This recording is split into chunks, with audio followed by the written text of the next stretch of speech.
늘 그랬지만 오늘은 또 특별히 더 은혜 받은 것 같습니다. 네, 오늘 말씀은 요한일서 4장 1절의 말씀이고 주제는 영을 분별하라입니다. 예, 요한일서 4장 1절의 말씀을 함께 공동 번역은 말고 우리 개역 개정만 함께 있습니다. 사랑하는 자들아, 영을 다 믿지 말고 오직 영들이 하나님께 속하였나 분별하라. 많은 거짓 선지자가 세상에 나왔으니라. 아멘. 네, 이 말씀 영을 분별하라는 말씀은 명령으로 주어져 있습니다. 이 말씀은 내가 하나님께서 우리에게 이미 네 안에 내가 영을 분별할 능력을 주었다라는 뜻이 내포되어 있습니다. 그렇기 때문에 그 능력을 사용하라라고 말씀하는 겁니다. 그러니까 여러분 안에는 저 받은 적 없는데요, 그런 능력 없는데요, 이렇게 말씀하면 하나님께서 굉장히 슬퍼하실 겁니다. 그러니까 여러분들이 오늘 이 영을 분별하라는 이 말씀을 가지고 내 삶 속에서 먼저 나를 돌아보라, 내 영의 상태가 어떤지 돌아보라 라는 명령이 함께 그 안에 있음을 기억하셔야 합니다. 그리고 주변에 너와 함께하는 친구든 누구든 너를 만나는 모든 사람의 영의 상태를 분별하라, 이 말씀을 하고 있는 겁니다. 왜 그게 필요한지 오늘 그것을 여러분들에게 말씀을 드릴 거고, 또 어떤 기준으로 가지고 영을 분별해야 하는지 이런 것들을 여러분들이 정립을 해서 삶 속에서 조금씩 이렇게 정돈해 나가면 내 영의 상태가 지금 어떤 상태구나 체크해서 더욱더 하나님 앞에 기도로 혹은 찬양으로 혹은 말씀으로 전진해야 되는 거고, 또 상대방이 그렇지 못할 경우는 잠시라도 좀 가까이 하기 먼 당신으로 이렇게 좀 멀리 해야 합니다. 그리고 다시 그를 위해서 기도하고, 또 그가 다시 영으로 충만해지면 다른 영으로 이렇게 들어있으면 그때는 또 가까이 하고, 이런 훈련이 필요하다라고 우리에게 이야기하고 있는 겁니다. 오늘 이 말씀을 공동 번역으로 보면 정확하게 표현되어 있는 것 같습니다. 또한 함께 읽어보겠습니다. 사랑하는 여러분은 자기가 성령을 받은 거라고 말하는 사람들을 다 믿지 말고 그들이 성령으로 주장하는 것이 과연 하나님께로부터 온 것인지 아닌지를 시험해 보십시오. 많은 거짓 예언자가 세상에 나타나기 때문입니다. 이 공동 번역에서 뭐라고 얘기합니까? 나도 성령 받았어 이렇게 말하는 사람들을 다 믿지 말라 이렇게 말하고 있는 겁니다. 그런데 우리가 주변에 보면 나 성령 받았어 라고 얘기하고 자신 있게 얘기하는 사람을 봤어요? 잘 못 들었어요. 여러분도 관심이 없나 봅니다. 저는 보면은 성령 받았단 말을 좀처럼 잘 안 합니다. 그 대신에 내가 예수 믿습니다 라는 말로 대신하는 경우가 많습니다. 그러니까 예수를 믿으면 성령은 자동으로 내 안에 거주하고 내주하고 있는 이 원리를 여러분들이 함께 가지고 있어야 돼요. 그래서 누군가가 저도 예수 믿습니다 하고 가까이 오면 그 안에 물론 성령이 있으면 우리가 인지는 하지만 진짜 저 사람이 참 예수를 믿고 있는 것인가 라고 퀘스천 마크로 봐야 한다라는 거예요. 하나님께 속한 말을 하고 있는지 아닌지를 분별해라. 내 실력으로 분별하는 거예요. 내 눈으로, 내 영안의 눈으로 분별하라 라고 이야기한 겁니다. 여기 보면 수많은 이단들이 우리 앞에도 하나님의 교회도 있고 신천지도 있습니다. 이들이 다 뭐라고 하면 예수 믿는다고 합니다. 그런데 그 안에 들어가 보면 실제죠. 그 안에 들어가면 예수는 없고 이만희만 있고 이 또 교주들만 나와 있는 겁니다.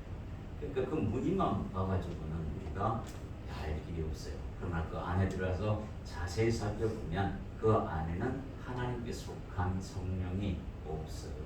그것을 분별하라. 그래서 멀리 하라는 겁니다. 안 그러면 내 영이 다친다 이 이야기를 하고 있고, 나도 또한 그들과 함께 어우러지게 되면 하나님께로부터 버림받게 된다라고 말하고 있는 거죠. 그래서 그래서 이 영을 분별한다는 게 얼마나 중요한지, 특히 요즘과 같이 말세를 향해 걸어가고 있습니다. 여러분들이 뉴스를 보거나 주변의 환경을 보면 악이 관원해지고 진리가 아닌 거짓된 것들이 더욱더 판을 쳐가면서 살아가는 모습들을 봤을 때, 그리고 곳곳에 전쟁이 일어나고 지진이 일어나고 수많은 사람이 죽는 것을 봤을 때, 이제 말세가 시작되고 있구나라고 생각이 들 겁니다. 그러나 아직도 그 말세의 문턱을 넘지는 않았다라고 성령님이 말씀하고 계셔요. 그러나 그 문턱 앞에 와 있다. 그렇기 때문에 여러분들이 영을 분별해야 한다. 이 말씀입니다. 자, 오늘 주제가 영이 하나님께 속하였는지 분별하라고 명령하십니다. 이 명령은 바로 우리에게 그 분별할 능력이 주어졌으니 사용하라라는 말씀입니다. 그 말씀의 근거가 어디 있느냐? 고린도전서 12장 10절에 보면 어떤 사람에게는 능력 행함을, 어떤 사람에게는 예언함을, 어떤 사람에게는 영들 분별함을, 다른 사람에게는 각종 방언 말함을, 어떤 사람에게는 그 방언을 통역함을 줬다라고 합니다. 이게 모두가 한 성령으로부터 주어지는 은사들이에요. 여기에는 어떤 사람이란 말은 각각 이야기합니다. 그러나 전부 공통적으로 이 능력을 가지고 있는 한 성령이 너희 안에 있다는 겁니다. 그래서 분별할 수 있는 능력이 우리한테 주어져 있는데, 그 중에 나타나게끔 표현하게끔 하는 그 은사들이 이렇게 구분된다는 겁니다. 이 은사들은 왜 주시는 거죠? 바로 교회를 세우시기 위해서 주신 겁니다. 여러분들의 의를 드러내기 위해서 사용하라는 게 아니라 교회를 세우는 목적으로 여러분 한 사람 한 사람에게 이게 다 주어져 있다라는 것을 알아라 하고 사도 바울이 고린도 교회를 향하여 또 우리를 향하여 말씀하고 있다라는 겁니다. 우리 이 명령에는 두 가지의 큰 의미가 있다고 여러분에게 미리 말씀을 드렸어요. 첫째는 나의 영의 상태를 분별해라라는 겁니다. 둘째는 상대의 영의 상태를 분별하는 것입니다. 이것을 여러분들이 말씀을 기준으로 해 나가야 합니다. 어떻게 분별하라는 것인지 하나하나 살펴보겠습니다. 나 자신에 대하여는 어떤 모습의 일꾼인가 하는 점검이 필요하다라고 말씀드리고 싶습니다. 디모데후서 2장 15절을 보면 우리 함께 있습니다. 너는 진리의 말씀을 옳게 분별하며 부끄러울 것이 없는 일꾼으로 인정된 자로 자신을 하나님 앞에 드리기를 힘쓰라. 이 세 가지 말씀이 있어요. 나 자신이 진리의 말씀을 옳게 분별하고 있는가? 이단들은 여기서 다 무너집니다. 지네들이 옳다고 하지만 우리가 진리를 가지고 있는 이상 그들을 바라봤을 때 그렇지 않다라는 게 분명히 드러납니다. 두 번째는 뭐냐면 부끄러울 것이 없는 일꾼으로 일하고 있는가입니다. 이 부분에 있어서 많은 그리스도인들이 저를 포함해서 많이 하나님 앞에 실질적으로 부끄럽습니다. 이유가 뭐냐면 마음과 생각과 행동들이 하나님이 가르쳐 주시는 진리 안에서 오래 머물러 있지 못하기 때문에 일어나는 현상들이라고 합니다.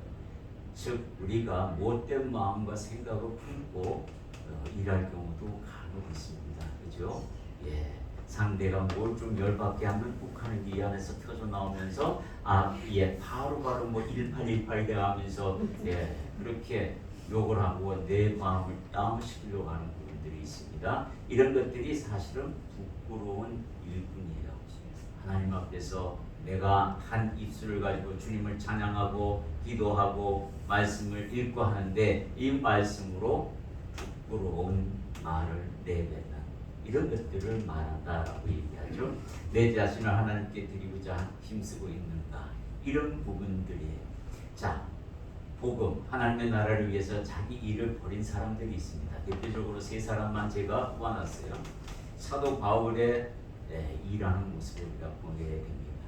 그분은 정말 하나님 이름은 정말 열심히 일하는 분입니다.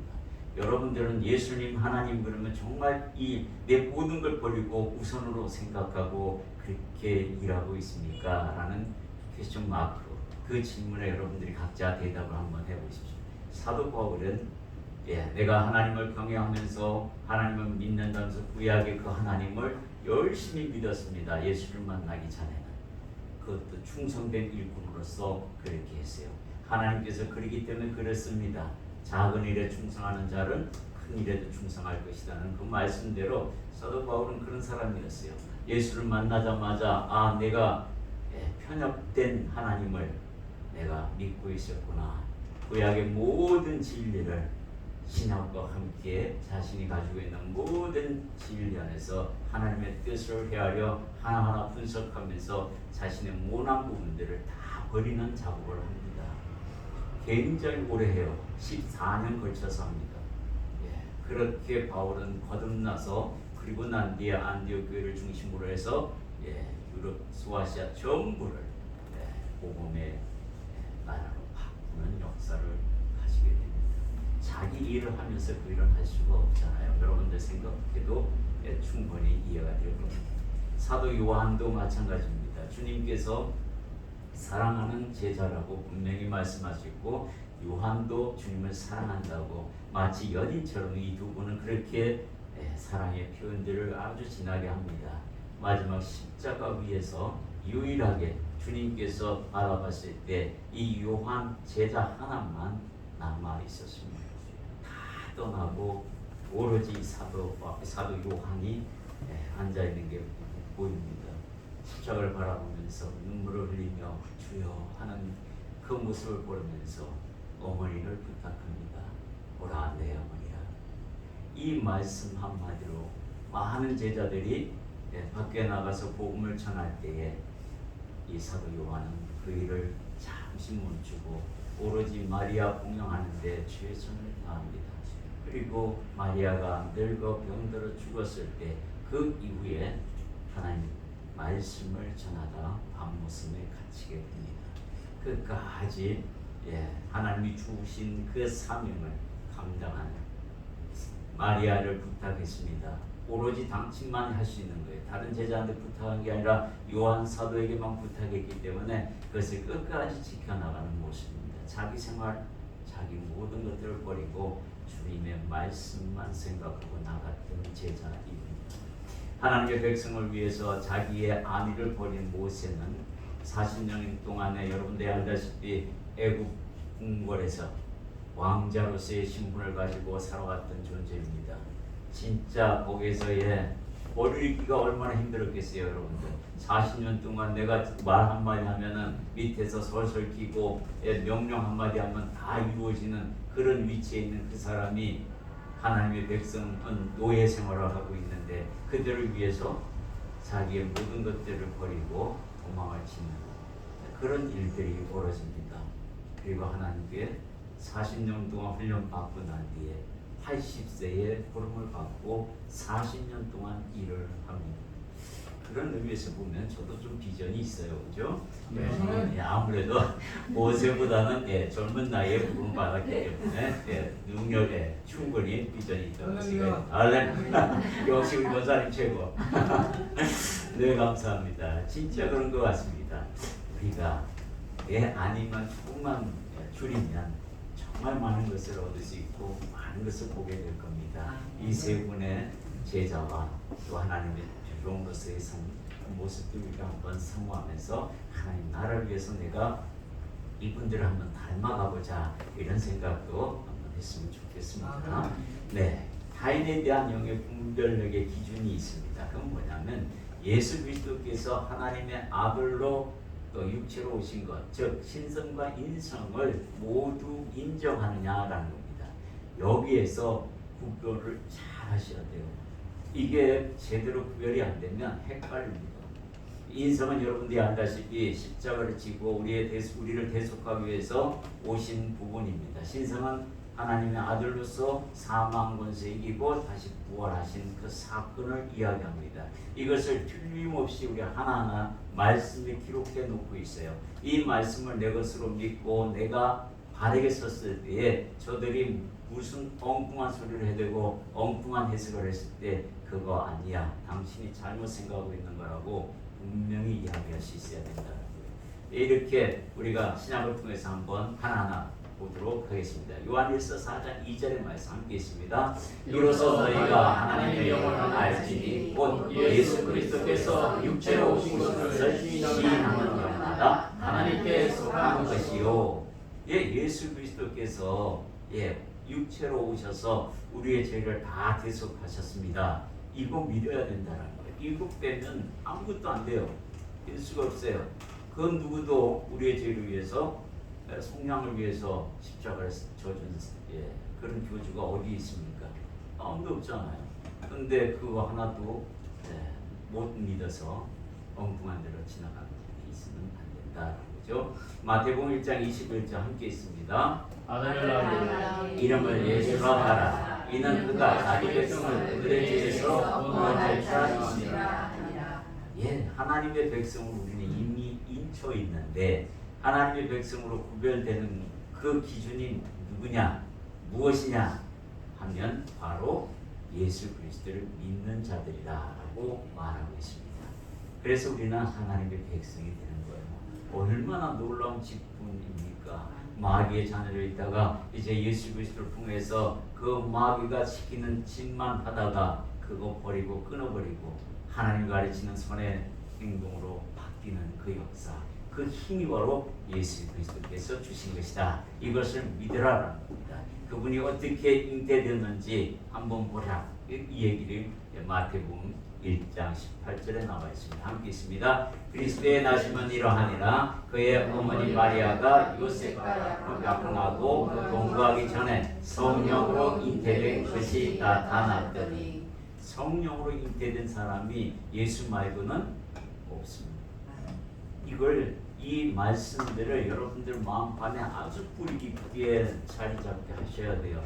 너무나 간단한 진리고 너무나 많이 들었기에 하고 있지만 이단들이 와가지고 몇 마디 쏙닥쏙닥 하면 그런가 하고 또 올라간 게 그리로 넘어가시는 그런 뿌리 나쁜 뿌리가 깊게 자리 잡아야 한다라고 이야기합니다. 그리스도의 신성에 대해서는 마가복음 1장 11절 함께 있습니다. 하늘로부터 소리가 나기를 너는 내 사랑하는 아들이라 내가 너를 기뻐하노라 하시니라. 이 말씀은 주님께서 세례요한에게 세례를 받고 물 위로 올라오실 때 하늘 문을 여시고 하나님께서 직접 음성으로 들려주신 말이에요. 이 말씀이 뭐야? 하나님의 아들로서 주님이 인정하셔서 하나님이 인정하셨다는 거예요. 근데 누가 감히 그걸 바꿉니까? 그건 말이 안 되죠. 로마서 1장 4절 함께 있습니다. 성결의 영으로는 죽은 자들 가운데서 부활하사 능력으로 하나님의 아들로 선포되셨으니 곧 우리 주 예수 그리스도시니라. 여기에 분명히 또한 말씀하고 있습니다. 사도 바울이 이야기하고 있어요. 구약과 신약을 통틀어서 이만한 지식과 지혜를 가지고 있는 사람이 없습니다. 12사도 중에서도 없어요. 사도 바울이 정말로 깊은 지식과 지혜로 이 말씀을 하는 겁니다. 하나님 아들로서 원하여 그 능력으로 선포되었는데 그게 바로 우리 주 예수 그리스도시다 라고 분명히 이야기하고 있습니다. 여기서 흔들리면 안 돼 이 얘기를 하고 있는 겁니다. 자, 나와 타인의 공통적인 영분별 기준이 있습니다. 지금까지는 우리가 배워서 말씀 안에서 신성과 인성의 그리스도 예수 그리스도의 그런 부분들에 대해서 믿는 기준이라면 이제는 삶 속에서의 공통적인 기준이 있습니다. 이제 첫째는 뭐요? 사용하는 언어와 말투로 알 수가 있습니다. 어떤 말을 많이 사용하는지를 보게 되면 알게 됩니다. 그리고 말투도 영향을 미치게 됩니다. 성경을 이렇게 말하고 있습니다. 요한일서 4장 5절에 보면 그들은 세상에 속한 거로 세상에 속한 말을 하며 세상이 그들의 말을 듣느니라. 우리는 성경의 말씀을 합니다. 세상 사람들은 또 성경 외에 믿는 사람들은 교주가 써준 그 책을 가지고 교리를 가지고 주로 이야기하지만 우리는 성경의 말씀 가지고 이야기하고 하나님의 말씀을 기준으로 말합니다. 그 차이점이 다르다는 거예요. 내뱉는 말이 다르다, 내용이 다르다. 이걸 가지고 구별하라는 겁니다. 예를 들어서 3장 9절 우리 함께 읽겠습니다. 악을 악으로 욕을 욕으로 갚지 말고 도리어 복을 빌라. 이를 위하여 너희가 부르심을 받았으니 이는 복을 이어받게 하려 하심이라. 여기에서 차이가 있다라는 겁니다.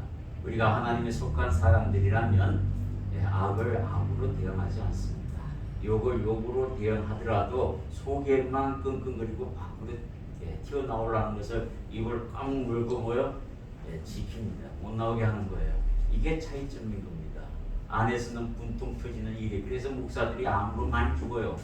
왠 줄 아세요? 이걸 해야 되는데 분사를 못하니 속에서 끙끙해가지고 주님 앞에 맡기고 성령으로 어떻게든지 이겨보려고 하는 이게 있기 때문에 그런 줄 압니다. 안 그래도 그렇게 말씀하시는 분들이 꽤 많아요. 스트레스 너무 받아가지고 성도들에게 특히 이러면서 이야기하는 경우도 있습니다. 그런데요, 이 말씀 지키기가 쉽지 않습니다. 사실 그래요. 그런데 오히려 또 복까지 빌래요. 이거 어떻게 하면 좋습니까? 그죠? 이거 정말 하기 힘듭니다. 그래서 뭐라고 합니까? 에이 복받을로 이렇게 얘기할 수밖에 없는 이런 상황이 벌어집니다. 그러나 우리가 한번 해보자 이럽니다. 주님께서 성경에 써놓으시니까 할 수 있으니까 하라 그런 게 아닌가 믿어보면서 우리가 한번 도전하고 나를 바꾸려고 한번 해보면 바꾸신다는 겁니다.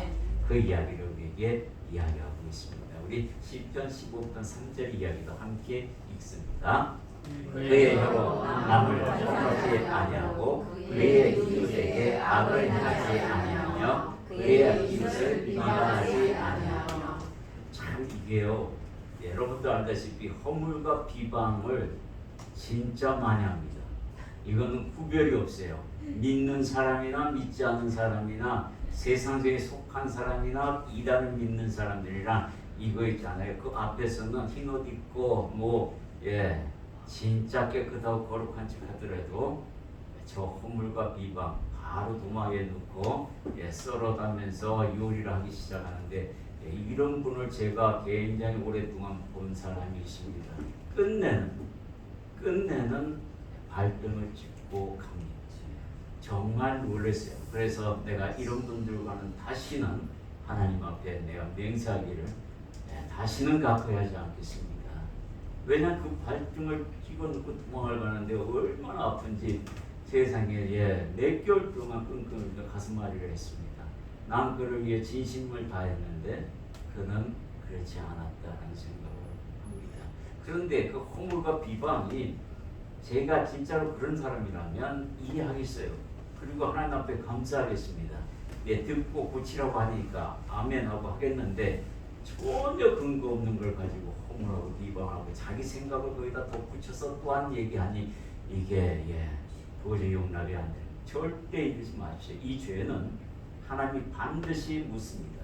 그리고 본인에게 반드시 그것을 되갚으실 거라고 믿습니다. 왜냐하면 하나님은 저울로 우리에게 심판하실 때가 있어요. 너 예수 믿고 하나님을 경외한다 하면서도 너의 형제 자매를 어떻게 했느냐 이거 묻습니다. 그럴 때 우리가 어떻게 해야 돼요? 말할 수 있어야 돼요. 말할 수 없을 만큼 우리가 죄를 많이 져서는 안 된다는 겁니다. 그런 적 없습니다. 주님. 전 주님을 위해서 또 주님이 가르친 대로 제가 살려고 많이 노력해도 주님이 아시잖아요. 그랬을 때 주님께서 그래 내가 인정한다가 돼야 하는 겁니다. 허물과 비방은 절대 하지 마십시오. 반드시 본인이 그렇게 받는다는 것을 기억하시기 바랍니다. 자, 복음의 말을 들을 때 그들이 어떻게 반응하느냐에 따라서 우리가 알게 됩니다. 요한일서 4장 6절에 보면 우리는 하나님께 속하였으니 하나님을 아는 자는 우리의 말을 듣고 하나님께 속하지 아니한 자는 우리의 말을 듣지 아니하니라. 진리에 거하지 않는 사람들은 복음을 전할 때에 외면합니다. 그리고 그들은 하나님의 자녀가 아닌 것을 우리도 얼금 알게 합니다. 아니면 때가 아직 안 된 거예요. 그러면 주님께서 계속해서 그 사람으로 보냅니다. 끊임없이 보내요. 끊임없이 반대합니다. 그러나 임종 직전까지 가서 알게 된 경우도 있습니다. 임종 직전에 예수를 영접하고 구원받는 사람은 주님의 백성이고 그때까지 거부했다가 그 죽음 앞에서 눈물 흘려가며 내가 왜 그랬던가 하는 그 마음으로 아멘하며 주님의 품에 안기는 영광도 갖는 사람을 보았습니다. 그래요. 주님은 이렇게 끝까지 일합니다. 나 끝까지 거절하는 사람도 묻지 않고 여러분들 이렇게 내가 맨날 여러분들과 함께 찬양하고 여러분들 그러지만 장로든 목사 그리고 권사 집사 평시도 할 것 없이요 죽음에 입박해서 열심히 교회 생활 그렇게 봉사 많이 하고 우리 권사님 우리 장로님 했는데 임종 직전에 나 예수 뭐고 다 필요 없어 이 말하면서 죽는 사람 들어봤습니다. 얼마나 슬픈 일입니까, 그죠? 그렇게 돼서는 안 된다는 거예요. 그분은 어떻게 교회 생활했어요? 자기 이 위주로 교회 생활한 겁니다. 믿음과는 전혀 관계없이 난 거기서 생활하는 게 즐겁고 좋았고 딴 사람이랑 얘기하는 게 즐겁고 좋았고 정말 이런 경우밖에 생각이 안 듭니다. 이전과는 전혀 관계없는 그냥 좋은 말씀 들었으니 기쁘다 이 정도로 가지고 자신을 변화시키지 않는 일이라는 거예요. 사람은 속일 수 있어도 하나님은 속일 수 없는 겁니다. 그래서 우리가 깨어 있어야 합니다. 끝까지 내 영을 분별하고 어떤 상태에 어떤 위치에 와 있는지 보고 그리고 본인에게 책을 다해야 합니다. 그래서 사도 바울도 그렇게 말합니다. 그가 내가 내 몸을 저 복종케 하면 남은 구원시키고 내 자신은 버림을 받을까 두려워하노라. 그만큼 육체의 수익이 끈끈하게 나를 괴롭힌다라고 이야기하고 있는 겁니다.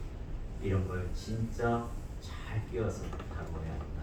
세 번째는요, 이웃을 사랑하고 형제와 부모를 사랑하는지를 보고 알 수 있습니다. 그 사람의 상태, 나의 상태도 마찬가지예요. 이웃을 사랑하는 마음은 있어요. 그런데 형제, 자매, 부모를 등한시하면 이 이웃 사랑은 허튼 사랑이 되는 겁니다. 그걸 여러분들이 성경에서 찾아볼 수 있어요. 디모데전서 5장 8절 함께 있습니다. 누구든지 자기 친족, 특히 자기 가족을 돌보지 아니하면 믿음을 배반한 자요 불신자보다 더 악한 자니라. 이 이야기를 합니다. 이분은 교회 직분을 가지고 있는 사람들과 성도라는 명함을 가지고 있는 사람들이에요. 이들에게 이야기합니다. 네 가족부터 돌봐. 이야기를 하는 겁니다. 가족을 돌봐야 합니다. 이 돌보다라는 얘기는 경제적인 것은 물론 나의 형편에 따라서 다루어야 되겠지만 그들을 위해서 기도하느냐는 거예요. 하나님 앞에 그의 영혼을 놓고 기도하고 있느냐. 기도하면 가족들을 그렇게 대하지 않습니다. 하나님 앞에 기도하고 있는 그 자가 어떻게 소홀히 하겠어요? 부모를 소홀히 할 수 없습니다. 형제를 사랑하지 않을 수 없는 거예요. 하나님 앞에 내가 그를 위해서 기도합니다. 기도할 때 뭐예요? 그가 죽으라고 기도하지 않습니다. 그가 잘 되라고 기도하지 않습니까? 그가 병이 걸렸으면 병에서 일어나게 해달라고 기도하지 그에게 저주를 퍼붓는 기도는 안 하잖아요. 그 말은 무슨 말이에요? 내가 하나님 앞에 기도한다는 것은 그를 사랑한다는 마음인데 그들에게 잘해야죠. 행동과 하나님 앞에 기도하는 그 행동과는 다르면 안 된다는 겁니다. 그래서 하나님이 뭐예요? 내 가족부터 내가 챙기고 하나님 앞에 기도하고 그런 모습 가지라. 이 이야기를 우리에게 하고 있습니다. 생활 습관이나 태도를 보고 우리가 알 수가 있습니다. 여기에 몇 가지 적어놨어요. 이거는 장로교든 감리교든 모두 공통적으로 교리 안에 있는 내용들입니다. 그래서 하나하나 여러분에게 말씀드리겠습니다. 주일 성수하는 것을 보고 결정합니다. 저 사람이 진짜 믿음 좋고 영을 진짜 하나님께 속하게 관리하고 있는지를 보게 되고 예배의 출석을 철저히 지키는가도 보게 됩니다. 부모에게 효도하는 것, 하나님한테 공경하는 것, 이거 같이 갑니다. 비율이 같이 가요. 그리고 형제, 이웃 사랑하는 거, 잘 섬기는가, 이것도 하나님을 경외하는데 같은 분량이 됩니다. 술과 담배를 멀리하는가, 술과 담배를 멀리해야만 됩니다. 왜냐하면 이것들을 통하여 마귀가 장난치고 내 안에 들어와 자기의 교리를 가리키게 되는 겁니다. 세상 낙을 버리지 말라. 어차피 죽으면 끝이다. 이렇게 가르치기 시작하고 그걸 배우면 문을 활짝 뒷문을 열어놓고 신앙생활하는 것 똑같은 짓을 하는 겁니다. 일부일처제로서 아내와 남편이 서로 존귀 여기고 사랑하느냐라는 겁니다. 여기는 서로입니다. 서로. 어느 한쪽이 편중대수가 되는 게 아니라 서로가 그래야 돼요. 그게 중요한 마음가짐이고 믿음의 길입니다.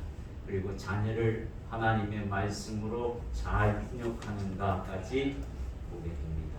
이거 중에 어느 하나라도 잘못되면 그 영은 건강하지 못한 겁니다. 신천지만 해도 저 부모하고 형제한테 하는 게 뭐예요? 엄청나게 다르잖아요. 오로지 교리 앞에서 모든 걸 버리게 하는 하나님 그러지 않습니다. 방금 여러분들 말씀 읽었듯이 뭐예요? 가족을 돌보아라 이야기를 하고 있습니다. 그렇지 않다면 배신자다. 이게 배신자, 믿음의 배신자고 하나님을 배신한 행동이다. 이 이야기를 우리에게 말씀하고 있습니다. 자, 영을 분별해야 하는 이유가 있어요. 그 중에 하나가 바로 나의 생명 구원과 직접적인 연관이 있기 때문입니다. 넘어지지 말아야 합니다.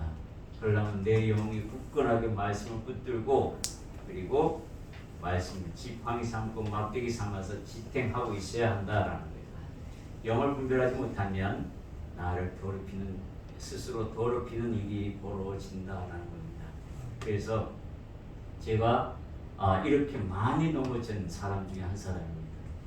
말씀이 그래서 제가 말씀을 강조하는 이유가 말씀을 몰랐을 때는 설교만 듣고 행동했을 때는 내 생각이 거의 그 설교를 내 마음대로 풀이하고 기준이 없다 보니 그리고 목사님이 말씀하는 그 말씀 100% 전달이 나한테 오지 않습니다. 여러분들 다 알잖아요. 여기서 저도 알아요. 여기서 듣고 나갈 때 저 앞에다 다 내려놓고 간다는 것도 압니다. 가면 뭘 들었는지도 잘 모릅니다. 그렇다고 예배의 실험을 다시 한번 듣느냐? 그거는 또 아닌 것 같고 그래서 안 듣습니다. 이렇게 하는데 어떻게 영이 건강할 수 있겠느냐? 그렇게 생활해왔던 거 저도 여러분들 해봤기 때문에 인정합니다. 뭐라고 하지 않습니다. 그러나 부탁은 드릴 수 있습니다. 깨어보니 그때가 너무 한심하더라는 겁니다. 엄청 넘어지고 깨지고 온 무릎에 상처투성이고요. 심지어 이 생명과도 관련 있는 아주 병든 상태. 주님이 만나서 주님이 오셔서 치료하지 않으면 일어설 수 없는 상태까지 갔습니다. 언젠가는 리얼하게 여러분과 함께 그 이야기를 나눌 때가 올 줄 믿습니다.